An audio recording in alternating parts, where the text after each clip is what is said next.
আদিত্য নিজের ভুলটা বুঝতে পেরে ফুলকিকে ছাড়িয়ে নিয়ে যেতে চায় আর ধানুর সাথেও সম্পর্কটা সব রকমভাবে ঠিক করতে চায়। বিস্তারিত জানতে ভিডিওটিতে লাইক দিয়ে চ্যানেলটি সাবস্ক্রাইব করে প্রথম থেকে একটি লাইক দিয়ে দেখতে থাকো। রুদ্রর মুখোশটা সবার সামনে টেনে খুলে দেয় ফুলকি, আর তখন বলে জামাইবাবু আপনি, আর তখন রোহিত বলে রুদ্র তুই, আর তখন দেখা যাবে বলতে থাকে জেল থেকে আবারও কি করে এখানে এলো, সবার প্রশ্ন একই।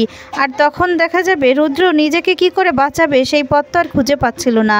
আর সেই মুহূর্তে এদিকে দেখা যাবে ছোট রানীকে বলতে থাকে যে মা আপনি আপনি আবার সেই অন্যায় করেছেন, আবারও ওকে এখানে এনেছেন, আর তখন একজন অপরাধীকে এই বাড়িতে থাকতে দিয়েছেন মা। গ্রামবাসীরাও বলতে থাকে একই কাণ্ড, উনিই তো ছোট রানীমার গুরুদেব হিসেবে এখানে ছিল, এই আবার এই কাণ্ডটাও করলো। এই সমস্ত বলতে থাকলে রুদ্র তো সব দিক থেকে দেখতে গেলে ফেসেই যায়। তখনই দেখা যাবে এদিকে ছোট রাজাবাবু গার্ডদেরকে ডেকে নেয়, আর তখনই দেখা যাবে বলতে থাকে সারেন্ডার কর রুদ্র। রোহিত কথা বললে তখনই একটা হাতে ছুরি নিয়ে নেয়, ছুরি নিয়ে ফুলকিকে মারতে যায়, আর সেই মুহূর্তেই ফুলকি নিজেকে বাঁচানোর জন্য পিস্তল নিয়ে গুলি করে দেয়, যা দেখে চমকে যায় সবাই। আর রুদ্র সাথে সাথে সেখানে মাটিতে লুটে পড়ে যায়, রুদ্র চিরতরে শেষ হয়ে যায়। তারপর সেখানে স্বাগতা ম্যাডাম চলে আসে, সে তখন বলে এই ঘটনাটা কিভাবে ঘটলো। আর তখন বলে এই যে ফুলকি, ছোট রানীমা বলে ফুলকি খুন করেছে, দেখুন কি ঘটছে এই বাড়িতে। আর তখন বলে তার আগে ম্যাডাম আমাকে কিছু কথা বলুন তো, এই বাড়িতে ছোট রাজা সেজে কিভাবে উনি আসলো বলুন তো। আর তখন বলে আমি কি করে জানবো, আমি কিচ্ছু জানি না। আদিত্য তো এদিকে অবাক হয়ে যায়। এরপর এদিকে পুলিশ অফিসার বলতে থাকে এই তো কটা দিন আগেই তো এখান থেকে অ্যারেস্ট করেছিলাম, আর এই রুদ্র সান্যালী আবার ওই বাড়িতে ছোট রাজাবাবু আর আপনার গুরুদেব সেজে এই বাড়িতে ছিল না। এদিকে তখন রোহিত বলতে থাকে যে রুদ্র এই বাড়িতে কি করে ঢুকলো, তার থেকেও বড় কথা হচ্ছে রুদ্র একজন আশা। তারপর বলতে থাকে যে ধানু ওই জেলখানার ওই সুড়ঙ্গ পথটা কিছুদিন আগেই তো বন্ধ করে দেওয়া হয়েছিল, তাহলে ওটা কি করে খুললো। ধানু তখন বলে এটা কি করে সম্ভব, রুদ্র সান্যালকে একবার গুরুদেব হিসেবে পাওয়া যাচ্ছে, আবার ছোট রাজাবাবু হিসেবে পাওয়া যাচ্ছে, এগুলো কি সন্দেহজনক নয়। তখন ছোট রাজাবাবু বলে হ্যাঁ অবশ্যই সন্দেহজনক, এই লোকটা আবার এসে আমার আসনে কি করে বসলো আশা। আর তখন আদিত্য বলে মা তুমি এবারও কিছু টের পাওনি তাই তো।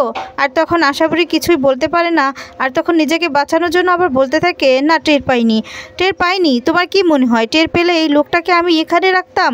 হ্যাঁ তোমরা কি ভাবছো বলো তো, আমি তোমার বাবাকে আটক করে রুদ্র সান্যালের মতো এখানে দাগি আসামিকে। বড় রানীমা বলে এসব কি হচ্ছে ছোট, কি হচ্ছে, এত রক্তপাত, এত মারামারি, খুনাখুনি, এসব কি হচ্ছে, আমার ভালো লাগছে না। সিংহদেব যে কি চাইছে কে জানে, তবে ফল কিন্তু ভালো হবে না রে ছোট, একদম ভালো হবে না। তখন দেখা যাবে এদিকে ফুলকি বলতে থাকে যা হয়েছে ভালোই হয়েছে, আর সিংহদেব যা চেয়েছে তাই হয়েছে, এবার সুবিচারের পালা। স্যার আমি আত্মসমর্পণ করব। যা শুনে রোহিত চমকে যায়, আর তারপর বলে না ফুলকি তুমি তো যা করেছো নিজেকে বাঁচানোর জন্য করেছো, তুমি কেন আত্মসমর্পণ করবে বলো তো, তুমি কিছুতেই এটা করতে পারো না। তখন ফুলকি কোনো কথাই শুনতে চায় না। বিশ্বাস এবার যদি আমি নিজেকে আত্মসমর্পণ করি তারপরেও দেখবে সিংহদেব আমার বিশ্বাস যে এর অনর্থা করবে না, সে এবার ঠিক বিচারটাই করবে। তখন ফুলকি বলে যার যা অধিকার সে সেটা পাবে। তারপর দেখা যাবে ফুলকিকে নিয়ে সেখান থেকে চলে যায় জেলখানায়, আর তারপর দেখা যাবে এদিকে নিয়ে চলে আসলে ফুলকি তখন সমস্ত রকম স্টেটমেন্ট দেয়। স্বাগত ম্যাডাম বলতে থাকে সম্পূর্ণ খবর এনেছে যে বলে সম্পূর্ণ বলেছে নবাবগঞ্জের জেলখানা থেকে রুদ্র সান্যাল পালিয়েছিল, এখান থেকে পালিয়ে শেল্টার নিয়েছিল চৌধুরী। রোহিত বলতে থাকে আচ্ছা ম্যাডাম ছোট রানীমার মদত ছাড়া এই সমস্ত করেছে রুদ্র, এটা কি আপনি বিশ্বাস করেন?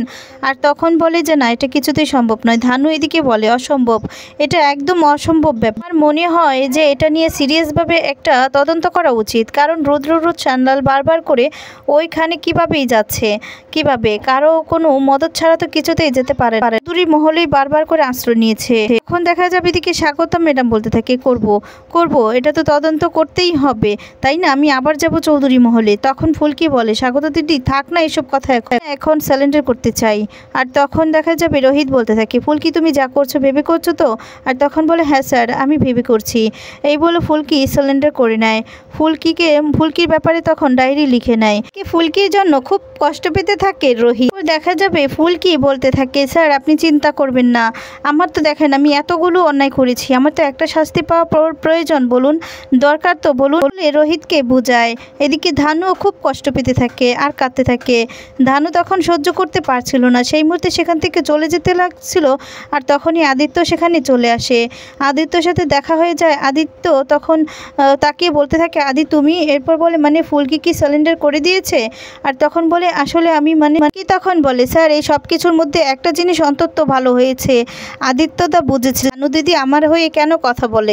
স্যার এদিকে দেখা যাবে রোহিত বাড়িতে চলে যায়। আর বাড়িতে যাওয়ার পর বারবার করে ফুলকির ওই সমস্ত কথাগুলোই ভাবতে থাকে। এখন রোহিত ফুলকি যে এর কাছে আত্মসমর্পণ করেছে সেই কথাগুলো ভাবতে থাকে। সমস্ত কথা ভেবে রোহিত খুব কষ্ট পায়। তখন দেখা যাবে পিয়াল তমাল সেখানে চলে আসে। এসে বলে, দা ভাই ফুলকি কেন সিলিন্ডার করলো? ফুলকির তো কোনো দোষ নেই, ফুলকি যেই কারণে গুলিটা করেছে সেটা তো সেখানে থাকা সবাই দেখেছে, নিজেকে বাঁচানোর জন্য করেছে, ও তো কোনো অন্যায় করেনি। আর তখন বলে যে বাড়ির সবাইকে তো ঘটনাটা জানাতে হবে।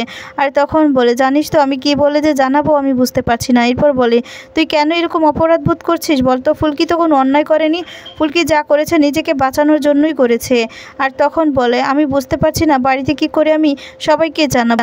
দেখা যাবে ঠিক তখনই দেখা যাবে রোহিতের মা, জেঠুমনি, লাবু আর পায়েল ওরা চলে আসে। এসে তখন বলে, সত্যি তোদের তো কোনো খোঁজ খবরই নেই, তোদের কাণ্ড দেখে না আমি সত্যি অবাক হয়ে যাই।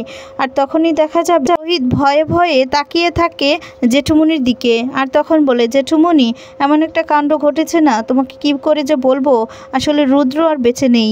যা শুনে চমকে যায় সবাই। আর তখন বলতে থাকে, কিভাবে কি হলো? আর এদিকে তখন ধানু মানে লাবুও থমকে যায়। আর তখন রোহিত সমস্ত ঘটনা খুলে বলে। সমস্তটা শোনার পর তো সবাই কাঁদতে থাকে। আর তখন এদিকে জেঠুমনি বলতে থাকে, কি মানে লাবু কি বলছে ও? আর তখন দেখা যাবে, লাবু বুঝতে পারছিস ও কি বলছে? বুঝতে পারছিস তুই? তারপর দেখা যাবে সবটা খুলে বললে তখন আর কেউ কিছু বলতে পারে না। লাবু তখন বলে, ভাই তুই কাঁদছিস কেন? আমি না একদম ঠিক আছি, ফুলকি যেটা করেছে একদম ঠিক করেছে, আমি ফুলকির কাছে যেতে চাই, আমি গিয়ে সেখানে বলতে চাই যে তোর এই দিদি ঠিক আছে, শক্ত আছে, তোর দিদির কোনো সমস্যা হয়নি। তখন সবাই শুনে তো খুব কষ্ট পায়। আর তখন রোহিতের মাও কাঁদতে থাকে।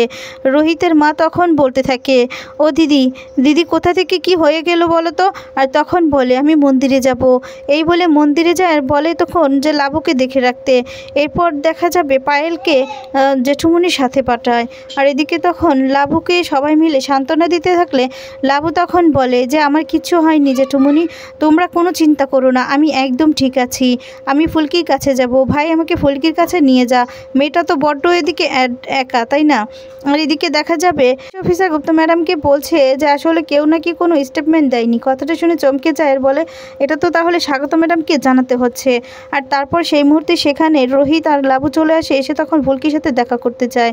আর তখন বলে, আচ্ছা ঠিক আছে, এই বলে ওদেরকে ভিতরে নিয়ে যায়।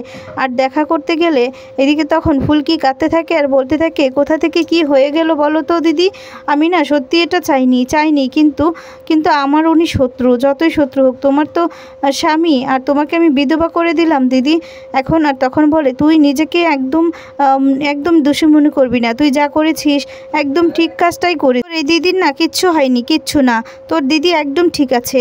এই সমস্ত বলতে থাকে। তখন লাবুও কাঁদতে থাকে। লাবু অনেক সান্ত্বনা দেয় যে নিজেকে সামলে রাখার জন্য। এদিকে ফুলকিও খুব কাঁদতে থাকে আর বলে, তোমাকে বিধবা করে দিয়েছি দিদি, কিন্তু আমার ওই জামাইবাবুকে তো আমি অনেকবারই দেখেছি, জামাইবাবু তো অনেকবারই গুলি খেয়েছেন আর হসপিটালে ছিলেন, কিন্তু ফিরে এসেছেন, এবার আর ফিরে এলো না, এই বলে কাঁদতে থাকে। তখন রোহিতও ফুলকিকে সান্ত্বনা দেয় আর তখন বলতে থাকে, তোমার কিচ্ছু হবে না, দেখবে তুমি ঠিক ছাড়া পেয়ে যাবে। তো বন্ধুরা, এবার যদি ফুলকিকে ছাড়িয়ে নিয়ে যায় আদিত্য, তাহলে তোমাদের কেমন লাগবে? কমেন্টস করে তোমাদের মতামত জানিয়ে দাও। ধন্যবাদ।